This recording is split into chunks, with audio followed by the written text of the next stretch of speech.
One of the creepiest exorcism cases that doesn't get the focus that it deserves is that of Dr. Richard Gallagher's work with Julia, a woman who was possessed by an incredibly intelligent demon. This case is one of the real exorcisms that were worse than The Exorcist, and it completely changed the mindset of a psychiatrist who didn't believe that people could actually be possessed by demons. The story of Julia is not only one of the worst exorcisms to ever be recorded, but it's also one of the few stories that delves into what it's really like to work on an exorcism case. The case spanned multiple exorcisms, and the people who were trying to save Julia lived thousands of miles away from each other. Telling you any more would ruin how weird and crazy this story gets, so read on as this exorcism consultant shares the story of the worst case he ever worked on.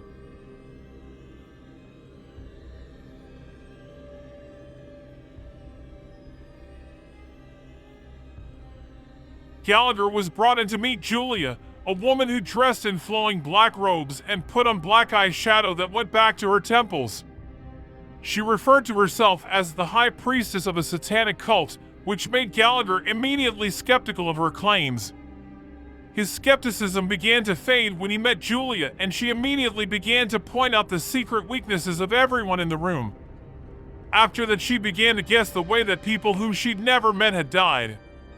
Gallagher says that Julia knew that his mother had passed away from ovarian cancer and that the possessed woman was known to speak multiple languages during exorcisms.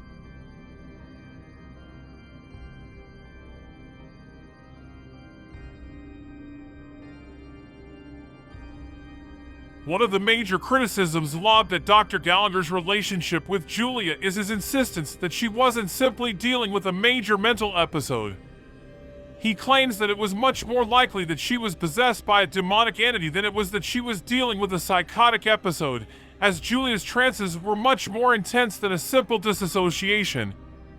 He wrote in the New Oxford Review, "Mentally troubled individuals often dissociate, but Julia's trances were accompanied by an unusual phenomenon. Out of her mouth would come various threats, taunts, and scatological language, phrases like 'leave her alone,' 'you idiot,' 'she's ours,' 'leave,' 'you imbecile priest,' or 'just leave.'"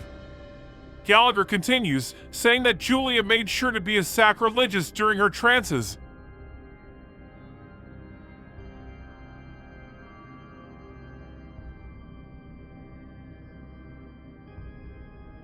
When Julia's exorcism finally occurred, it allegedly had all the trappings of your classic Hollywood film. The room grew cold in the middle of the summer. Julia taunted Gallagher's team of priests and nurses in voices that didn't belong to her. She began to make guttural, animalistic noises. Supposedly, objects moved around the room at will, and to top it all off, when Julia came out of each one of her trances, she didn't remember anything that had happened. According to one source, Julia took on extreme strength, making it so 6 people had to hold her down. The source also claims that she levitated. However, in Dr. Gallagher's article for the Washington Post, he says that he never saw anything like that happen.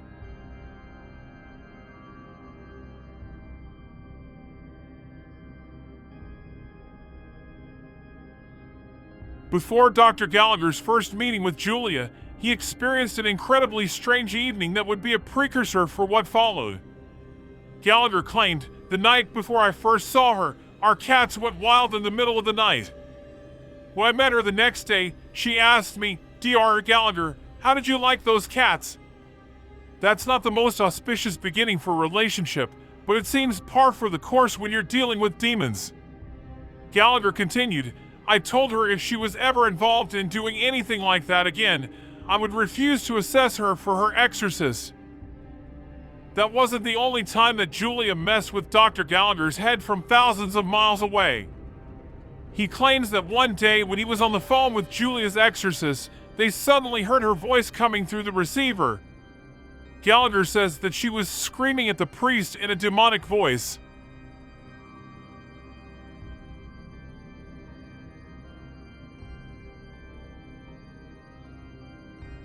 Aside from Julia's voices and the horrible things she would say to everyone during her 8 exorcisms, she also had a penchant for describing things about the team assembled to help her that no one should know.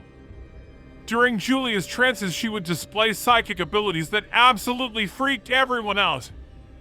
In one case, she locked in on a priest who wasn't even in the house and began to describe where he was at and how he was feeling. Another priest who was directly involved with Julia's case was consistently reported on when Julia was in a trance. Despite not knowing that the priest suffered from a chronic illness, she would discuss how he was feeling, what he was doing, and even what he was wearing.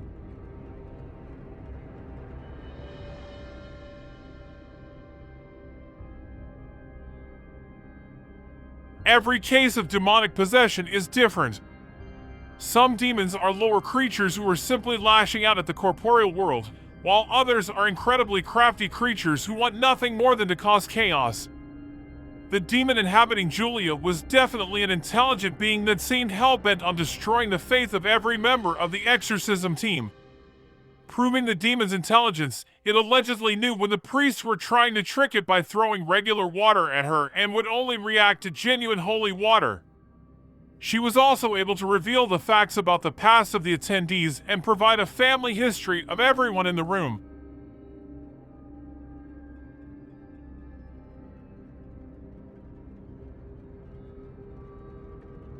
In most cases of exorcism, it's usually the family or a loved one who seeks out the Catholic Church in order to free their friend or family member from the clutches of demonic possession. In the case of Julia, it was the woman herself who went to a local priest. Gallagher believes that she was conflicted and that she wanted to be relieved of the possession. Gallagher later said that the whole case was strange because Julia continued to be involved with a satanic cult throughout her work with the Catholic Church. Julia was perfectly aware that she was possessed, and she did not like that. It turned out that she refused to leave the cult, so she was not someone who was going to be helped. But she was also afraid of the cult. She was torn.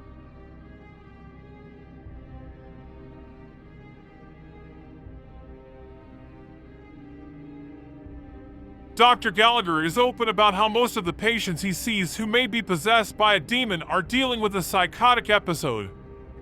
Most of the people who believe they're being assaulted by demons are actually dealing with dissociative identity syndromes.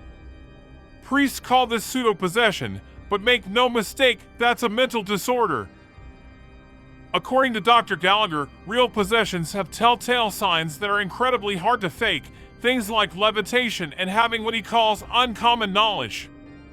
Gallagher admits that he's never seen a person levitate, although he believes that some of his associates have witnessed this feat after studying a patient. He'll let priests know whether or not the symptoms put off by the person he's studying can be medically explained or not and leave it at that.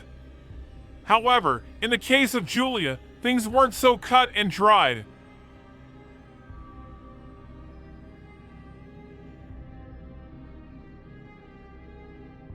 Dr. Richard Gallagher is an Ivy League trained at Princeton and Yale psychiatrist working in Westchester County, New York, with a private practice.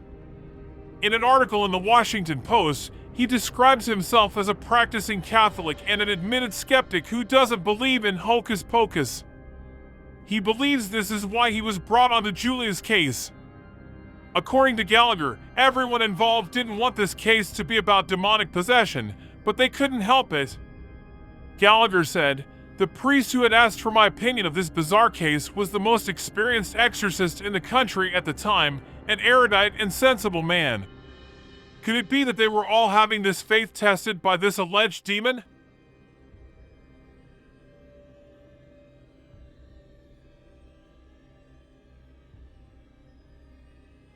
According to Dr. Gallagher, he and his team of exorcists weren't able to fully help Julia because she called off the exorcism. He claimed that she was conflicted about receiving help from the church. She said that she enjoyed the power she received when she channeled the demonic entity possessing her body. Gallagher said that she was playing both sides, which seems like a reductive way of looking at the situation. Gallagher stated, "Exorcism is not some kind of magical incantation. Normally, a person has to make their own sincere spiritual efforts, too." After calling off the exorcism, Gallagher said that he only heard from Julia one more time. She said that she was dying of cancer and was thinking about continuing her exorcism. Sadly, he never heard from her again,